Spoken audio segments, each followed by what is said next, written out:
तो एवरीवन, आज हम एविडेंस के आगे के सेक्शन करते हैं। हमने 75 से तक कर लिया था, अब आगे का देखते हैं। तो हम देखते हैं अब 76 कह रहा है लोक दस्तावेज की प्रमाणित प्रतियां, मतलब जो लोग पब्लिक डॉक्यूमेंट हैं उनकी, जो सरकार के डॉक्यूमेंट है, लोक डॉक्यूमेंट है, जो उसमें पब्लिक का हित है वो लोक डॉक्यूमेंट होते हैं, और वो डॉक्यूमेंट हैं उनकी प्रमाणित प्रतियों के बारे में बता रहा है। तो ये कह रहा है हर लोक ऑफिसर जिसकी अभिरक्षा में कोई ऐसी दस्तावेज, मतलब कोई ऑफिसर है उसके अभिरक्षा में कोई डॉक्यूमेंट है जिसके निरीक्षण करने की किसी भी व्यक्ति के अधिकार है, मतलब जिसे कोर्ट में निरीक्षण करने का किसी व्यक्ति का अधिकार है, मतलब किसी व्यक्ति की मांग किए जाने पर उस व्यक्ति को उसकी प्रति उसके लिए विधिक फीस चुकाए जाने के प्रति के नीचे इस लिखित प्रमाण पत्र सहित देगा कि वह यथास्थिति ऐसी दस्तावेज की ऐसे भाग की शुद्ध प्रति है, तथा ऐसा प्रमाण पत्र ऐसे ऑफिसर द्वारा दिनांकित किया जाएगा और उसका नाम, पदावधि, हस्ताक्षर किए जाएंगे, तथा जब कभी ऐसा ऑफिसर वे द्वारा किसी मुद्रा का उपयोग करने के लिए प्राधिकृत है तब मुद्रायुक्त किया जाएगा, तथा इस प्रकार प्रमाणित ऐसी प्रमाणित प्रतियां कहलाएंगी। तो ये कह रहा है कोई लोक ऑफिसर है, ठीक है, उसकी अभिरक्षा में कोई लोक दस्तावेज है जिससे किसी व्यक्ति को लेना है, मतलब उसे उसकी ज़रूरत है कोर्ट में या कहीं और, तो फिर उसके क्या कर सकता है, वो नकल निकाल सकता है, मतलब उसकी एक प्रमाणित प्रति मांग सकता है कोई फीस चुकाकर। तो फिर लोक ऑफिसर क्या करेगा, उस जो रियल डॉक्यूमेंट है उसकी प्रति बनाकर, नकल बनाकर, और उस पे जो उसके साइन होते होंगे तो साइन, मोहर लगती होगी तो मोहर, और जो भी प्रमाणित करने के लिए जरूरी हो प्रमाणित करके उसको वो प्रति दे देगा, उसे कहते हैं प्रमाणित प्रति। और वो प्रमाणित प्रति ये माना जाए कि जो ओरिजिनल है उसकी ही है। अब देखते हैं 77 कह रहा है प्रमाणित प्रतियों को पेश करने के लिए दस्तावेज का सबूत। अब ये कह रहा है कि प्रमाणित प्रति तो बना ली, पर प्रमाणित प्रति को पेश करने के बारे में बता रहा है। तो ये कह रहा है ऐसी प्रमाणित प्रति उन लोक दस्तावेजों की या उन लोक दस्तावेजों को भावों की अंतर्वस्तु में सबूत पेश की जा सकेंगी जिनकी वे प्रतियां होंगी तात्पर्य है। तो ये कह रहा है जो प्रमाणित प्रति जिस डॉक्यूमेंट की है तो उस डॉक्यूमेंट की जगह उस प्रमाणित प्रति को पेश किया जा सकेगा। ये कह रहा है 77। अब आ जाते हैं 78 ये कह रहा है अन्य शासकीय दस्तावेजों का सबूत। तो ये कह रहा है अन्य जो शासकीय डॉक्यूमेंट है उनका एविडेंस कैसे दिया जाएगा, तो उसके बारे में बता रहा है 78। तो ये कह रहा है निम्नलिखित लोक दस्तावेज निम्नलिखित रूप से साबित किए जा सकेंगे। पहला, केंद्र सरकार के किसी विभाग या क्राउन रिप्रेजेंटेटिव या किसी राज्य सरकार के या किसी राज्य सरकार के किसी विभाग के कार्य, आदेश या सूचनाएं उन विभागों के अभिलेखों द्वारा जो क्रमशः उन विभागों के मुख्य पदाधिकारी द्वारा प्रमाणित हैं, या किसी दस्तावेज द्वारा ऐसी किसी सरकार या यथास्थिति क्राउन रिप्रेजेंटेटिव आदि द्वारा मुद्रित हुई तात्पर्य है। तो ये कह रहा है कोई शासकीय डॉक्यूमेंट है तो वो कैसे इनका कैसे सबूत दिया जा सकेगा। तो पहले बता रहा है जो केंद्र सरकार से संबंधित कोई विभाग है उसके कोई डॉक्यूमेंट है तो उसका जो अधिकारी होगा, जिसका मुख्य अधिकारी होगा, जिसके जो विभाग है वो उसके हाथ में होगा, वो मुख्य अधिकारी की प्रमाणित करके देगा, पदाधिकारी द्वारा प्रमाणित होंगी, तो वो प्रमाणित प्रतियां मानी जाएंगी, ठीक है। और आगे बता रहा है या किसी दस्तावेज द्वारा या कोई सरकार के कोई विभाग ऐसा है जैसे क्राउन रिप्रेजेंटेटिव है तो उसके आदेश द्वारा मुद्रित हुई तात्पर्य है, तो फिर वो क्या मानी जाएंगी, तो वो प्रमाणित प्रतियां मानी जाएंगी। और विधानमंडल से संबंधित कोई डॉक्यूमेंट है तो फिर ये बता रहा है कि क्रमशः इन निकायों के जर्नलों द्वारा प्रकाशित अधिनियम और संक्षिप्त द्वारा संप्रयुक्त सरकार के आदेश द्वारा मुद्रित होना तात्पर्य होना वाली प्रतियां, ठीक है। तो जो जिस विभाग से हैं उनका मेन अधिकारी होगा या उनके कोई अधिकारी होंगे उनके द्वारा प्रमाणित की जाएंगी। अब तीसरा कह रहा हर मजिस्ट्री द्वारा या प्रीवी काउंसिल द्वारा या हर मजिस्ट्री की सरकार के किसी विभाग द्वारा निकाले गए उद्घोषणा, आदेश या विनिमय लंदन गजट में अंतर्विष्ट या प्रीवी प्रिंटर द्वारा मुद्रित होना तात्पर्य होने वाली प्रतियां उद्ग्रहण द्वारा। पूर्व कह रहा है किसी विदेश की कार्यपालिका के कार्य के विधानमंडल की कार्रवाई उनके प्राधिकार के प्रकाशित उस देश में सामान्य इस रूप में गृहीत जर्नलों द्वारा या उस देश में प्रभु की मुद्रा के अधीन प्रमाणित प्रति द्वारा या किसी केंद्रीय विभाग के में उनकी मान्यता द्वारा, तो ये सबूत दिए जा सकेंगे। तो ये बता रहा है। पांचवा बता रहा है किसी राज्य के नगरपालिका निकाय की कार्रवाई, मतलब कोई नगरपालिका निकाय के लिए तब, तो कह रहा है ऐसी कार्रवाई की ऐसी प्रति द्वारा जो उसके विधिक पालन द्वारा प्रमाणित है या ऐसी निकाय के प्राधिकार से प्रकाशित हुई तात्पर्य होने वाले मुद्रित कोई पुस्तक द्वारा क्या किया जा सके, उसे साबित किया जा सकेगा। ऐसे ही 6 कह रहा है किसी विदेश की किसी अन्य प्रकार की लोक दस्तावेज है तब कैसे साबित की जाएगी। तो कह रहा मूल द्वारा या उसके विधिक पालन द्वारा प्रमाणित प्रति द्वारा, या तो मूल द्वारा या प्रमाणित प्रति द्वारा, जिस प्रति के साथ किसी नोटरी पब्लिक मतलब नोटरी हुई हुई कोई प्रमाणित प्रति है, या भारतीय काउंसिलिंग या राज्य की अभिकर्ता की मुद्रा के अधीन प्रमाण पत्र, मतलब कोई राज्य की अधिकारी है उसकी मोहर लगी होगी उसके प्रमाण पत्र होगा तो मानी जाएगी। ये वह प्रति मूल्य के विधिक अवरक्षा रखने वाले ऑफिसर द्वारा समय प्रमाणित तथा उस दस्तावेज की प्रकृति उस विदेश की विधि के अनुसार साबित की जाएगी, साबित किए जाने पर। तो ये बता दिया कि कैसे कैसे अन्य डॉक्यूमेंट है, शासकीय डॉक्यूमेंट है, उन्हें कैसे साबित किया जाएगा, तो ये बता दिया। अब देखते हैं दस्तावेजों के बारे में, उपधारणाओं के बारे में बता रहा है। तो पहले देखते हैं 79 देखते हैं। तो 79 कह रहा है प्रमाणित प्रतियों के असली होने के बारे में उपधारणा, मतलब कोई प्रमाणित प्रति है, कोई सर्टिफाइड कॉपी है, उसके असली होने के बारे में उपधारणा के बारे में बता रहा है। तो ये कह रहा है न्यायालय हर ऐसी दस्तावेज या असली होना अपधारित करेगा जो प्रमाण पत्र प्रमाणित प्रति या अन्य दस्तावेज होने तात्पर्य। तो ये कह रहा है अगर कोई प्रमाणित प्रति है तो न्यायालय क्या उपधारणा करेगा कि ये प्रमाणित प्रति है, मतलब कोई प्रमाण पत्र दिया गया है और प्रमाणित प्रति है तो वो माना जाएगा जो डॉक्यूमेंट है वो क्या है, प्रमाणित है, जिसका किसी विशिष्ट तथ्य के साक्ष्य के रूप में गिरहा होना विधि द्वारा घोषित है, मतलब उसे मतलब सबूत के तौर पर लिया जा सकता है, जिसका केंद्र सरकार या किसी राज्य सरकार के किसी ऑफिसर द्वारा, जम्मू कश्मीर राज्य या किसी ऐसे ऑफिसर द्वारा जो केंद्र सरकार द्वारा या इसके किसी अन्य समयक रूप से प्राधिकृत समयक रूप से प्रमाणित होना तात्पर्य है। तो ये बता दिया कि कोई प्रमाणित प्रति है तो न्यायालय क्या उपधारणा करेगा कि हाँ जो ये डॉक्यूमेंट जो मूल डॉक्यूमेंट जिस व्यक्ति के जिस अधिकारी के अभिरक्षा में है उसके द्वारा ये प्रमाणित की हुई प्रति है, तो ये जो नकल है वो ठीक है। तो ये प्रमाणित प्रति के बारे में बता रहा, तो वो न्यायालय सोचेगा कि इसे हम कोर्ट में ले सकते हैं। अब परंतु बता रहा है, परंतु यह जबकि किसी दस्तावेज सारता इस प्रारूप में हो तथा किसी दस्तावेज निष्पादित हुई तात्पर्य हो तो विधि द्वारा आत्मिक निर्दिष्ट है। न्यायालय यह भी उदाहरित करे कि कोई ऑफिसर जिसके द्वारा ऐसी दस्तावेज हस्ताक्षर प्रमाणित होना तात्पर्य वह पद ऐसी जिसका वह ऐसे कागज पर दावा करता है उस समय रखता था उसके हस्ताक्षर किया था। तो हाँ, तो न्यायालय ये कह रहा है कोई डॉक्यूमेंट बनी थी तब कोई जो ऑफिसर होगा उस विभाग का तो उसने जो हस्ताक्षर किए थे या जो डॉक्यूमेंट बनाया था तो वो उसके बारे में भी जानकारी ले सकता है। न्यायालय यह उपधारित करे कि कोई ऑफिसर जिसके द्वारा ऐसी दस्तावेज हस्ताक्षर या प्रमाणित होना तात्पर्य है वह पदीय हैसियत उस टाइम वो पदीय हैसियत पर था जिसको वह ऐसे कागज दावा करता है उस समय रखता था जब उसने उसे हस्ताक्षर किया था। तो ये भी न्यायालय ध्यान रखेगा। अब 80 कह रहा है साक्ष्य के अभिलेख के तौर पर पेश की गई दस्तावेज की उपधारणा है। तो अब ये कह रहा है कोई साक्ष्य के तौर पर कोई अभिलेख अगर कोई अभिलेख के तौर पर कोई साक्ष्य के अभिलेख के तौर पर कोई डॉक्यूमेंट पेश किया जाता है तब की उपधारणा बता रहा, तब कैसे उपधारणा करेगा। तो ये कह रहा है जब कभी किसी न्यायालय के समक्ष कोई ऐसी दस्तावेज पेश की जाती है जिसका किसी न्यायिक कार्रवाई में या विधि द्वारा ऐसे साक्ष्य लेने के लिए प्राधिकृत किसी ऑफिसर के समक्ष किसी साक्ष्य द्वारा दिए गए साक्ष्य के किसी भाग में अभिलेख या ज्ञापन होना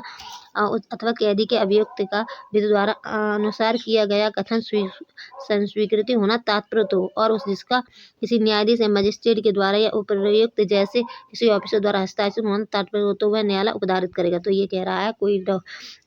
डॉक्यूमेंट ऐसा है जिसमें पहले ही किसी व्यक्ति ने जो कोई व्यक्ति है उसने क्या है उस पर स्वीकृति कर ली है तो और वो किसी लोक ऑफिसर या कोई ऑफिसर है उसके समक्ष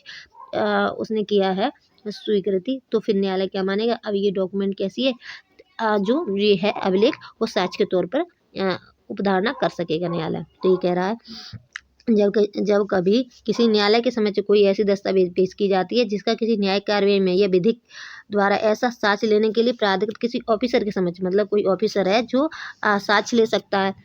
किसी साक्ष्य द्वारा किए गए साक्ष्य की किसी भाग का अभिलेख ज्ञापन है अथवा किसी कैदी या अभियुक्त विधि के अनुसार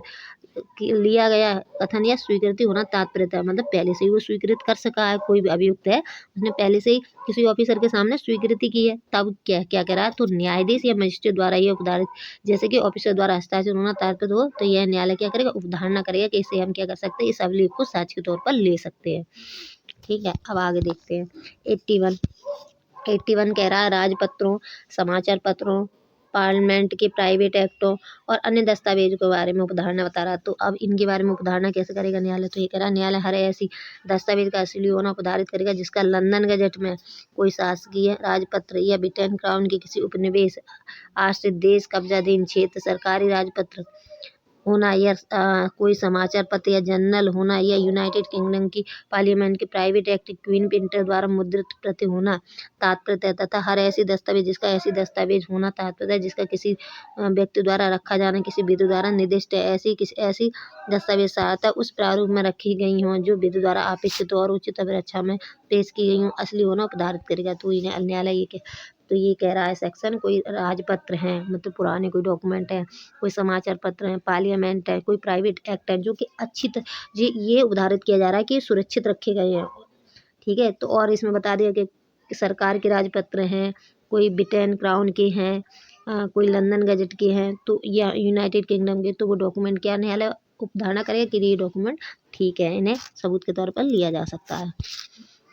अब ये 81 कह रहा है इलेक्ट्रॉनिक रूप से राजपत्र के बारे में उपधारणा। तो अब इलेक्ट्रॉनिक रूप के बता रहा है कि अगर इलेक्ट्रॉनिक रूप में रखे गए हैं तो वो भी न्यायालय क्या करेगा, अभिरक्षा, उन्हें लग रहा है कि सुरक्षित अभिरक्षा में रखे गए हैं तो फिर न्यायालय क्या करेगा, उन्हें सबूत के तौर पर उपधारणा कर सकेगा। अब आ रहा है 82 कह रहा है मुद्रा या हस्ताक्षर के सबूत के बिना इंग्लैंड में गृह दस्तावेज के बारे में उपधारणा। अब कोई डॉक्यूमेंट ऐसा है जो इंग्लैंड में मुद्रा या हस्ताक्षर लगा होना जरूरी नहीं है। मुद्रा या हस्ताक्षर के सबूत के बिना इंग्लैंड में गृह है वो डॉक्यूमेंट, मतलब कोई डॉक्यूमेंट ऐसा है जिसमें मुद्रा और हस्ताक्षर होना जरूर नहीं है, फिर भी वो इंग्लैंड में गृह है, तो न्यायालय उपधारणा क्या करेगा? तो ये कह रहा है जबकि किसी न्यायालय के समक्ष ऐसी कोई दस्तावेज पेश की जाती है जिसका ऐसी दस्तावेज होना तात्पर्य था जो इंग्लैंड या आयरलैंड के किसी न्यायालय में किसी विशिष्ट को साबित करने के लिए उस दस्तावेज का अभिप्रमाण करने वाली मुद्रा, स्टाम्प या हस्ताक्षर को या किसी व्यक्ति द्वारा जिसके द्वारा उसका हस्ताक्षर होना तात्पर्य दावा करता है न्यायिक पदी हैसियत को साबित किए बिना इंग्लैंड या आयरलैंड के तस्मै वृद्धि के अनुसार गिराव होती है, तब न्यायालय यह उपधारित करे कि ऐसी मुद्रा, स्टाम्प या हस्ताक्षर असली है और उसका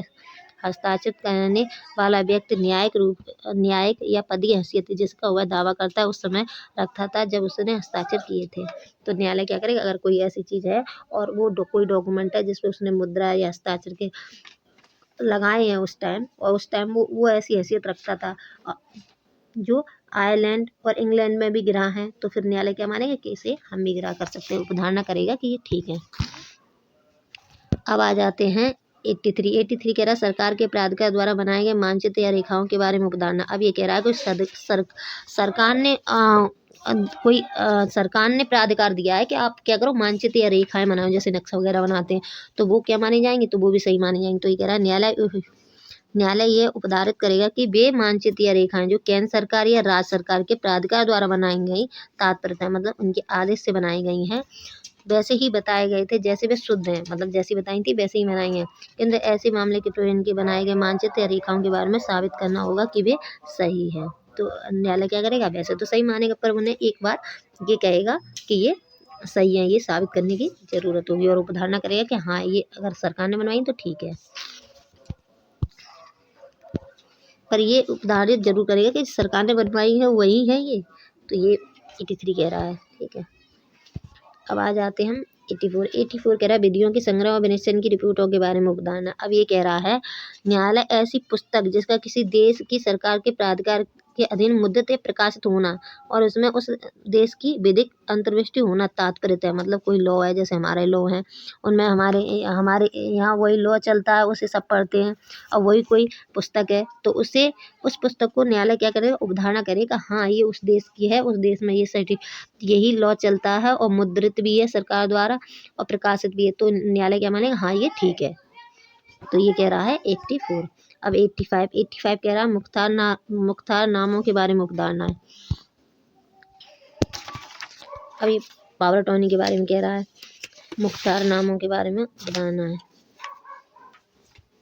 तो ये कह रहा है न्यायालय यह उपधारित करके हर ऐसी दस्तावेज जिसका मुख्तारनामा होना और नोटरी पब्लिक या किसी न्यायालय या मजिस्ट्रेट काउंसिल या उप काउंसिल या केंद्रीय सरकार के प्रतिनिधि के समक्ष निष्पादित उस अधिप्रमाणित होना तात्पर्य ऐसे निष्पादित अधिप्रमाणित की गई थी। अब न्यायालय ये कह रहा है कि कोई मुख्तारनामा है जो कि जो कि किसी पब्लिक नोटरी पब्लिक द्वारा या किसी न्यायाधीश द्वारा या काउंसिल द्वारा या उप काउंसिल द्वारा या केंद्र सरकार की कोई अधिकारी नियुक्त किया उसके द्वारा अगर अधिप्रमाणित है तो न्यायालय ये मानेगा कि ये ठीक है। ऐसे ही इलेक्ट्रॉनिक करारों के बारे में उपधारणा की कह रहा है 85। तो ये कह रहा है ये न्यायालय यह उपधारणा करे कि ऐसा इलेक्ट्रॉनिक एविडेंस जिसका ऐसा करार है, मतलब कोई एग्रीमेंट किया है जिस पर पक्षकार के इलेक्ट्रॉनिक चिन्ह है, पक्षकारों के इलेक्ट्रॉनिक चिन्ह लगाकर किया गया है, तो न्यायालय क्या करेगा, ये फिर ठीक मानेगा। क्योंकि अगर उस पर जो इलेक्ट्रॉनिक चिन्ह है वो लगे हुए हैं और तो फिर न्यायालय क्या मानेगा, ठीक है वो।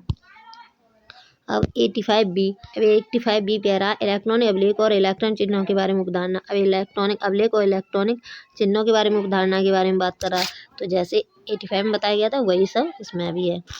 आगे देखते हैं। अब देखते हैं 85C। अब 85C कह रहा है इलेक्ट्रॉनिक चिन्ह प्रमाण पत्र के बारे में उपधारणा। अब इलेक्ट्रॉनिक चिन्हों और इलेक्ट्रॉनिक हस्ताक्षर के बारे में ऊपर बता दिया। अब ये कह रहा है उनके प्रमाण पत्रों के बारे में उपधारणा। तो ये कह रहा है जब तक कि इसके प्रतिकूल साबित नहीं कर दिया जाता, न्यायालय यह उपधारित करेगा कि उपयोगकर्ता द्वारा प्रमाण पत्र को स्वीकार जब तक कि इसके प्रतिकूल साबित नहीं कर दिया जाता, न्यायालय यह उपधारित करेगा कि उपयोगकर्ता द्वारा प्रमाण पत्र को स्वीकार किया गया था। अरे इलेक्ट्रॉनिक चिन्ह प्रमाण पत्र में सूचीबद्ध सूचना सही है, सिवाय उस सूचना के जो उपयोगकर्ता की सूचना के रूप में निर्दिष्ट है, इसे सत्यापित नहीं किया गया था। तो ये कह रहा है प्रमाण पत्र के बारे में कि अगर कोई इलेक्ट्रॉनिक हस्ताक्षर को यूज करता है उपयोगकर्ता, तो न्यायालय ये मानेगा कि हाँ तो इसे प्रमाण पत्र दिया गया है, इसे ये अधिकार दिया गया है इसे यूज करने का। अब आ जाता है विदेशी न्यायिक अभिलेखों में प्रमाण पत्रियों के बारे में उपधारणा है। तो ये कह रहा है न्यायालय यह उपधारित करेगा कि किसी देश के जो भारत या अन्य मजिस्ट्री के अधिकार क्षेत्र में नहीं है, मतलब कोई विदेश में है, न्यायिक अभिलेख की प्रमाणित प्रति तात्पर्य होना वाले कोई दस्तावेज असली और शुद्ध है। अब कोई डॉक्यूमेंट है तो अब असली है या शुद्ध है, यदि वह दस्तावेज किसी ऐसी देश से प्रमाणित है तात्पर्य जिसका न्यायिक अभिलेख की प्रतियों के प्रमाणन के लिए उस देश में साधारण काम में लाई जाती हैं या लिए केंद्र सरकार के किसी प्रतिनिधि द्वारा प्रमाणित हैं, तो न्यायालय क्या मानेगा कि वो प्रमाणित प्रतियां, मतलब कोई तो ये कह रहा है कोई विदेश न्यायिक अभिलेख हैं जो कि कोई डॉक्यूमेंट पेश किया गया है जो विदेशी न्यायिक अभिलेख है, पर तो फिर न्यायालय देखेगा कि उस टाइम वहाँ पे जहाँ के ये डॉक्यूमेंट है वहाँ पर ये ऐसे ही प्रमाणित की जाती हैं और ऐसे ही लॉ है, तो न्यायालय क्या मानेगा, ये उसकी प्रमाणित प्रति है, ये उपधारणा करेगा। अब 87 कह रहा है पुस्तकों, मानचित्रों और चार्टों के बारे में उपधारणा। अब ये कह रहा है कोई पुस्तक है, मानचित्र है, उस चार्ट के बारे में उपधारणा क्या है। तो कह रहा है न्यायालय ये उपधारित कर सकेगा कि कोई पुस्तक जिसे वह लोक या साधारण हित संबंधित शर्तों को जानकारी के लिए देखे और प्रकाशित मानचित्र, चार्ट सुसंगत तथ्य हैं। अब कह रहा है कोई लोक हित में कोई पुस्तक है, मानचित्र या चार्ट बनाए गए हैं, तो फिर उन्हें क्या मानेगा न्यायालय, वो सुसंगत तथ्य है और जो उसका निरीक्षण पेश किया गया है उस व्यक्ति द्वारा या उस समय उस स्थान पर लिखा गया और प्रकाशित किया गया था जिसके द्वारा या जिस समय स्थान पर उसे लिखा जाना प्रकाशन होना तात्पर्य है, तो क्या न मानेगा न्यायालय, उपधारणा करेगा हाँ ये ठीक है। अब तार संदेशों के बारे में कह रहा है। तो ये कह रहा है न्यायालय यह उपधारित कर सकेगा कि कोई संदेश जो किसी तारगत से व्यक्ति को भेजा गया है, कोई संदेश है किसी तारगत से भेजा गया है, तो न्यायालय क्या उपधारणा करेगा कि हाँ उसे हुए भेजा गया होगा। तो ये कह रहा है जिसे ऐसे संदेश को संबोधित होना तात्पर्य है, मतलब कोई उस संदेश भेजा गया है उसमें किसी व्यक्ति का नाम लेके उसे संबोधित किया गया है, तो न्यायालय ये मानेगा कि हाँ उस व्यक्ति को ये संदेश भेजा गया था। तो कह रहा है जिसे ऐसे संदेश का संबोधित होना तात्पर्य उस संदेश के समय समरूप है जो भेजे जाने के लिए उस कार्यालय का जहाँ से उसे संदेश पारित किया गया तात्पर्य प्रदत्त किया गया था, किंतु न्यायालय उस व्यक्ति के बारे में जिसके संदेश पारित किए जाने के लिए प्रदत्त किया था उपधारणा नहीं करेगा। ठीक है, तो ये न्यायालय ये करेगा हाँ ये जिस व्यक्ति को संबोधित किया गया है हाँ उस व्यक्ति को ये तार संदेश भेजा गया होगा, ठीक है, और जिस जगह से बताया गया उस जगह से भी भेजा गया होगा, पर न्यायालय ये उपधारणा नहीं करेगा कि किस व्यक्ति ने इसे भेजा होगा। अब 88 इलेक्ट्रॉनिक संदेशों के बारे में उपधारणा के बारे में बता रहा है। वहाँ बता रहा था इलेक्ट्रॉनिक वो तार संदेशों के बारे में, अब इलेक्ट्रॉनिक संदेशों के बारे में बता रहा है, तो यही बात वो इलेक्ट्रॉनिक संदेशों के बारे में ही बताता है। तो 88 ये कहता है इलेक्ट्रॉनिक संदेशों के बारे में उपधारणा। तो ये कह रहा है न्यायालय यह उपधारित करेगा कि प्रबद्ध किया गया यह प्रेषित को किसी इलेक्ट्रॉन डाक परिवेशन के माध्यम से अग्रेषित कोई इलेक्ट्रॉन संदेश जिसे ऐसे निर्देश के संबोधित किया जाना तात्पर्य है उस संदेश के समरूप है जो पारिषद के लिए उसके कंप्यूटर में भरा गया था, किंतु न्यायालय उस व्यक्ति के बारे में जिसके द्वारा ऐसा संदेश भेजा गया था कोई उपधारणा नहीं करेगा। तो ये कह रहा है कोई संदेश है, कोई व्यक्ति को संबोधित करके भेजा गया है, तो न्यायालय ये मानेगा हाँ ये संदेश उसी व्यक्ति को भेजा गया है, ठीक है, पर ये उपधारणा नहीं करेगा हाँ ये संदेश उसी व्यक्ति ने भेजा है। पेश न की गई दस्तावेज के समय निष्पादन आदि के बारे में उपधारणा। तो ये कह रहा है न्यायालय उपधारित करेगा कि हर दस्तावेज जिसे पेश करने की उपेक्षा की गई थी और जो पेश करने की सूचना के पश्चात भी पेश नहीं की गई हैं, मतलब न्यायालय ने उदाहरण करेगा कि कोई दस्तावेज ऐसी हैं जिसे वो पेश करने की न्यायालय ने कहा पर उसे सूचना के बाद भी पेश नहीं किया गया, तो विधि द्वारा आफित प्रकार से अनुप्राणित स्टाम्पित और निष्पादित की गई थी। तो ये मान लेगा कि विधि द्वारा अपेक्षित है, अपेक्षित प्रकार से वो डॉक्यूमेंट अनुप्राणित है, स्टाम्पित है और निष्पादित है। आगे अब कह रहा है 30 वर्ष पुराने दस्तावेज के बारे में उपधारणा। अब ये कह रहा है कोई डॉक्यूमेंट ऐसे हैं जैसे कि प्रॉपर्टी के हैं या कोई है जो पुराने हैं, जो 30 साल तक पुराने हैं, तो वो न्यायालय क्या मानेंगे कि हाँ ये डॉक्यूमेंट ठीक है। तो ये कह रहा है जहाँ की कोई दस्तावेज जिसका 30 वर्ष पुराना होना तात्पर्य है या साबित किया जा गया है कि ऐसे किसी अभिरक्षा में जैसे न्यायालय या विशिष्ट मामले में उचित समझता है पेश की गई है, वहाँ न्यायालय यह उपधारणा कर सके कि ऐसी दस्तावेज पर हस्ताक्षर और उसका अन्य भाग जिसका किसी विशिष्ट व्यक्ति के हस्तलेख में होना तात्पर्य है उस व्यक्ति के हस्तलेख में निष्पादित अनुप्राणित दस्तावेज होने की दशा में यह उपधारित कर सके कि वह व्यक्ति जिसको समग्र रूप से निष्पादित अनुप्राणित की गई थी जिनके द्वारा उसका निष्पादित और अनुप्राणित होना तात्पर्य है, तो न्यायालय क्या मानेगा वो डॉक्यूमेंट ठीक है। मतलब ये 90 ये कह रहा है कोई दस्तावेज ऐसे हैं जो 30 वर्ष पुराने हैं और 30 वर्ष पुराने और जो व्यक्ति पेश कर रहा है उसमें उसका नाम है, जो मतलब जिस उद्देश्य से पेश की जा रहा है उसमें अनुप्रमाणित भी है, ठीक है, हस्तलेख भी है, हस्ताक्षर भी है, तो न्यायालय क्या मानेगा कि जो 30 वर्ष पुराने डॉक्यूमेंट है वो ठीक है। अब ये कह रहा है इलेक्ट्रॉनिक अभिलेखों के बारे में। अगर कोई इलेक्ट्रॉनिक अभिलेख हैं जो 5 वर्ष पुराने हैं, 90 ये बताता है कि 5 वर्ष पुराने अगर कोई इलेक्ट्रॉनिक अभिलेख हैं तो न्यायालय ये उपधारणा करे कि वो भी ठीक है। आगे की सेक्शन आगे की वीडियो में करेंगे। Thank you.